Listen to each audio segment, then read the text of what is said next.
একজন বিএলও মালদাতে মারা গিয়েছেন এবং দুদিন আগে কুচবিহারে আরও একজন বিএলও মারা গিয়েছেন। এই দুজনের ছবিতে ইনিশিয়ালি মালা দিয়ে তারা এই মুহূর্তে সিও দপ্তরের সামনে বিক্ষোভ প্রদর্শন করছেন। আমি একটু কথা বলবো ওনাদের সঙ্গে। আচ্ছা, আপনারা তো বারবার একটা কথাই বলছেন যে অতিরিক্ত চাপের কারণেই বিএলও মৃত্যু হয়েছে। কি এক্ষেত্রে আজকে যে ঘটনা ঘটেছে কি ঘটেছে? দেখুন, উনি বিএলওর কাজ করছিলেন এবং শুনানির যে চাপ, শুনানি করার জন্য যে আমাদের ওপর মানসিক চাপটা দেওয়া হয়েছে, সেই চাপ সহ্য করার ক্ষমতা কিন্তু বিএলওদের নেই। বিএলওরাও তো মানুষ। এই মুহূর্তে আপনাদের দাবি কি কি চাইছেন আপনারা? এসআইআর তো দেখুন প্রায় কাজ অনেকটাই শেষ হয়ে গিয়েছে, কি এই মুহূর্তে আপনাদের দাবি? দেখুন, আমাদের দাবি কিন্তু একটাই, যে এই যে শুনানির চাপ, এই শুনানির চাপ কিন্তু আমাদের দেওয়া চলবে না।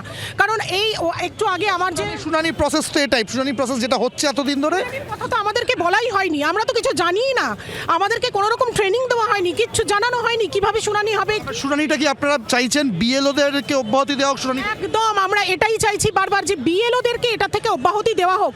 কারণ বিএলওরা কেন এই দায়টা নেবে? একটু আগে আমার যে সহকর্মী বলে গেলেন, একদম ঠিক কথা বলে গেলেন, বিএলওরা কিন্তু ডেলিভারি ম্যানের কাজ করছে শুধু।